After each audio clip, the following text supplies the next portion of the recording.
Umar ibn al-Khattab radiallahu anhu. Can anyone tell me how he passed away?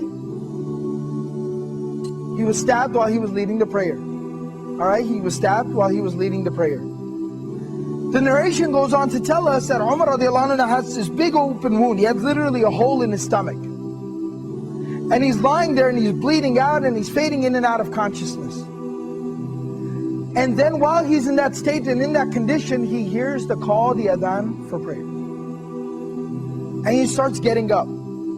Everyone around him is like, oh, wait a second, where do you think you're going? He says, I have to go pray the adhan. I have to go and pray, it's the adhan. And he said, you're dying. You have a hole in your stomach. What do you mean you're going to go pray? And he says that, I remember the Prophet ﷺ telling me that there's no deen for the one who doesn't pray. That the salah is like the head and the body.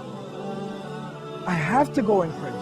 This was the commitment that these people had to prayer. As long as I'm alive, salah is something I do. That's the commitment, the connection that they have with prayer. So this is from Surah Maryam, Surah number 19, ayah number 31. My Lord has firmly commanded me to pray and to give charity or to purify myself as long as I am alive. Ma dumtu hayyan, as long as I remain alive. This is a statement of Isa alayhi salam. This is a very powerful reminder about our approach to prayer and how we approach prayer and how we perceive and think and how we implement prayer in our lives. You see, we're supposed to pray, it's saying, as long as I am alive. Till my last breath, I am committed to salah, to prayer. Now what does that exactly mean? It means no matter what comes up, prayer is something that I will hold on to till my last breath. I will concern myself with till death.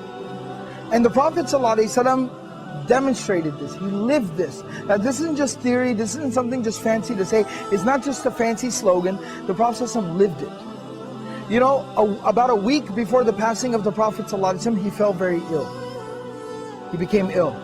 And the Prophet ﷺ was incapable of standing up and even walking on his own, very soon after. So the Prophet ﷺ, what he did, Prophet ﷺ would send for two Sahaba, they would come to his home, and they would carry him, he'd put his arms around their shoulders, and they would literally carry him to the prayer like this. But he'd still go for prayer in this condition. He'd still go to pray like this. Teaching us, prayer is something we do till our last breath.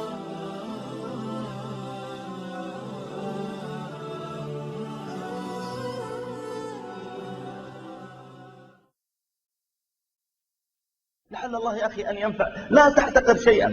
قبل كم يوم كان عندي محاضرة، نسيت والله إيش موضوعها. المهم فكنت أبحث في الإنترنت ودخلت جوجل ودخلت كلمة معينة، فحولني على منتدى يبدو أن يدخل في اليوم إلا واحد أو اثنين أو يمكن في الأسبوع واحد.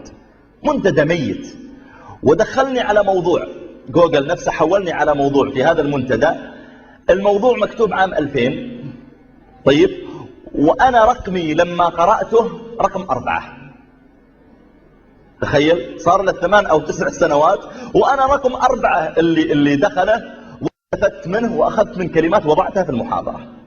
ويؤجر صاحبه بإذن الله وهو لا يعلم. أنا أجزم من صاحبه لما مضى شهر شهرين وما في الاثنين قرأوا قال يا أخي الموضوع فاشل. لكن الله تعالى يعلم أن إذا نيتك صالحة سيأتي من يستفيد منه. لا تحتقر شيئا. Don't underestimate the blessing you have, which is Islam. My parents are not Muslim. My wife is in the audience and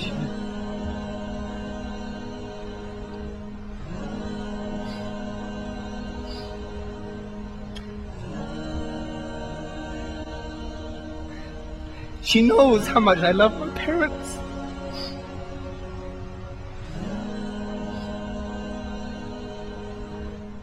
And my parents love me.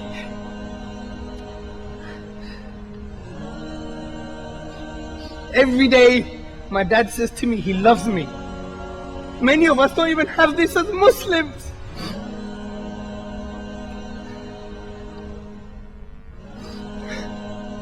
But if my dad dies like this, where is he gonna go?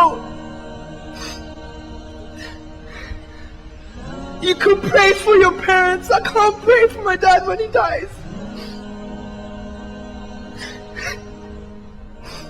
This is the reality, brothers and sisters. This is the reality. Don't underestimate the blessing Allah subhanahu wa ta'ala has given you.